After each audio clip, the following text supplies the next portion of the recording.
히브리서 77번째 묵상입니다. 신약 성경 히브리서 11장 20절부터 22절 말씀 봉독하겠습니다. 믿음으로 이삭은 장차 있을 일에 대하여 야곱과 에서에게 축복하였으며, 믿음으로 야곱은 죽을 때에 요셉의 각 아들에게 축복하고 그 지팡이 머리에 의지하여 경배하였으며, 믿음으로 요셉은 임종시에 이스라엘 자손들이 떠날 것을 말하고 또 자기 뼈를 위하여 명하였으며.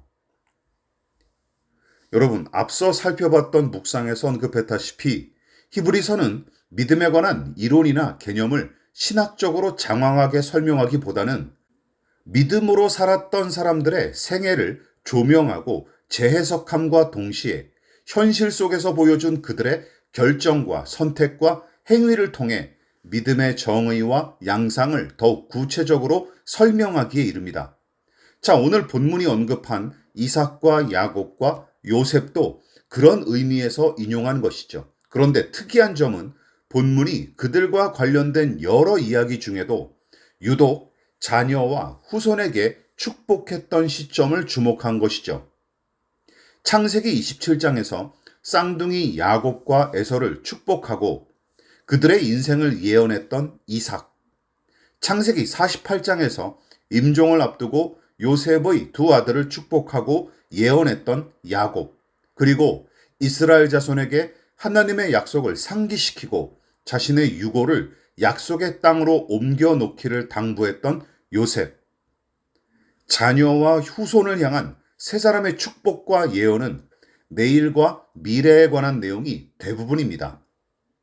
자, 그러니까 히브리서의 저자는 이들의 축복과 예언을 믿음의 행위로 간주했고, 그런 거로 이삭과 야곱과 요셉에 관해 이야기할 때마다 믿음으로라는 어구를 삽입했던 것입니다. 자, 그렇다면 히브리서가 그들의 축복과 예언을 믿음의 행위로 간주한 이유는 무엇일까요? 우선 자녀와 자손을 향한 족장들의 이 축복과 예언의 메시지는 그들의 통찰과 지혜에서 비롯된 것이거나 혹은 마구잡이로 내뱉은 말이 아닙니다. 오히려 하나님의 계시와 영감을 통해 얻은 메시지였기 때문이죠. 왜냐하면 세 사람의 예언과 축복이 훗날 고스란히 이루어졌을 뿐만 아니라 세 사람의 지혜와 능력으로는 그런 메시지를 말하기가 거의 불가능에 가깝기 때문이죠. 다시 말해 하나님의 지혜와 영감이 그들에게 임했기에 가능한 일이었습니다. 즉, 그들의 이 예언과 축복은 하나님께서 말씀하신 것을 들은 대로 말한 것이고, 그분의 영이 감동하신 것을 순종하여 말한 까닭에 히브리서는 그것을 믿음의 행위로 간주했던 것입니다. 그뿐만이 아닙니다. 히브리서 저자가 세 사람의 예언과 축복을 믿음의 행위로 간주한 또 다른 이유는 무엇일까요? 자, 이쯤에서 생각해 보십시오. 그들의 예언과 축복은 당장 눈앞에 이루어질 일들에 대한 것이 아니죠.